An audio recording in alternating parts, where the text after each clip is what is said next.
Hello, you fantastic MFA students. Hope you are doing well. I'm going to do a little video here on the concept of feedback. Throughout your courses that you're going to be taking, there'll be an opportunity for you to read other people's work and give them feedback. So, not only about the idea of giving feedback, but how to receive feedback. And it's a vital skill in being an author because you may have heard the concept that authors really need to kind of grow a thick skin. And it seems almost counterintuitive because a lot of authors that I know, uh, in general, this is just a general statement, a lot of authors that I know suffer from imposter syndrome, where they're already kind of, hesitant about their own work and what they feel about their own work, and then they get to share it with the world, right? So they're throwing their, and their work means a lot to them because they put a lot of time and effort into it, and they throw it out there into the world. Um, and then there are people who just don't like it for whatever reason, and it can be soul crushing at times. And I think that sometimes there are people who give feedback that don't realize just how unhelpful it is. you know, and so the idea of it's being able to give good feedback and also receive good feedback. So I'll give you a couple of examples, true life examples.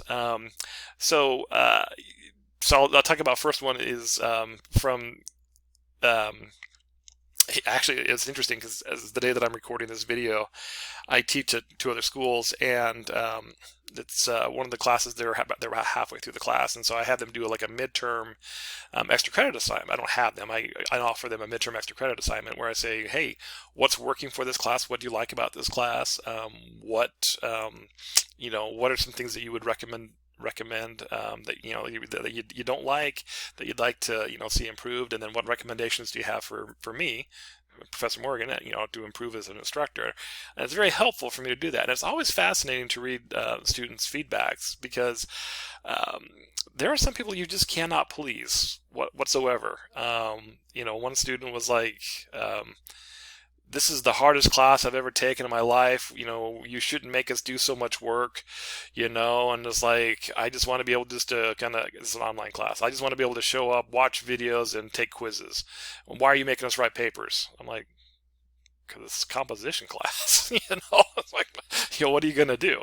So it's funny because when I get so much feedback, it's like, some people, the things they love about the class are some things that other people hate about the class. Generally, people like about the class. So, as far as like when it comes to being an author, I've had, and there are some authors that don't look at reviews, because it can really be, it can mess with your head, frankly. And so I when I first started being an author, I kind of was like, ooh, going to Goodreads and look at, some of the whatever, or Amazon or some other places where people had posted, reviews on my books. And, you know, I've gotten my fair share of, 5-star reviews. I've gotten my fair share of 1-star reviews. And I remember two of the, the 1-star reviews that I got was the person that gave feedback said, Morgan used contractions in narration, and that's a big no-no in literature. And I'm like, what?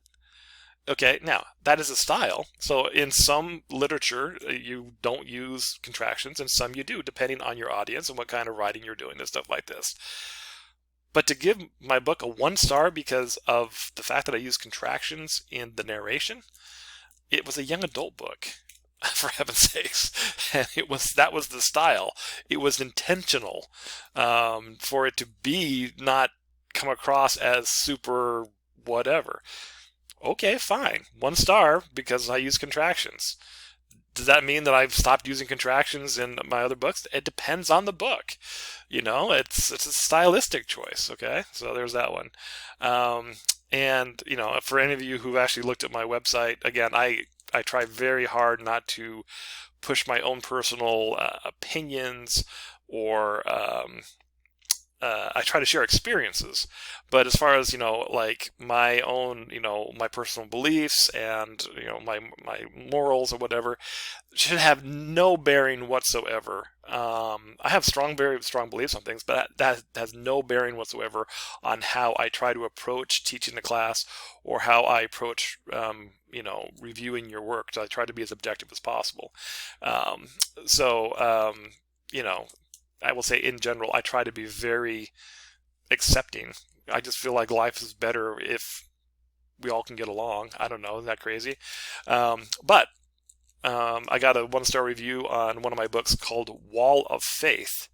Okay, now just by the title itself, Wall of Faith. Okay, um, the person gave it 1 star, said, this book has religious overtones and I don't like religion, so 1 star. I'm like, it's called Wall of Faith, of course. It's got religious overtones, right? Um, if you don't like religion, and if you don't like religious overtones in books, then don't read it, right? So I mean, why would you go out of your way to even pick a book that, I don't know. I was kind of like, what? It's kind of similar to someone saying, oh, this book had a lot of magical elements in it, and I don't like fantasy, so 1 star. I'm like, it's a fantasy book. Of course it's going to have magical elements in it, so that's, but that can really, crush when we get feedback, like, what are we going to do with this? So as you give feedback, please do so constructively.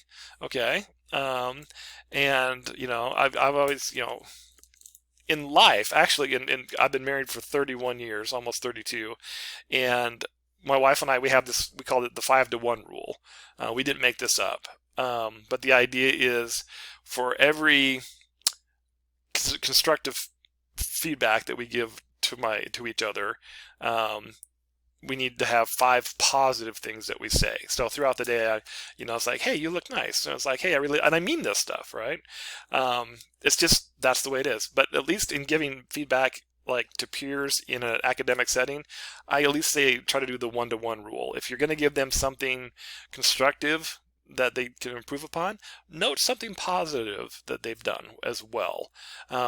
Because I think it helps us, because if it's all negative, emotional filter goes up, a wall goes up, we're not going to be able to listen and really hear what someone has to say to us. And so, anyway, that's my little insight on feedback. All right, there you go.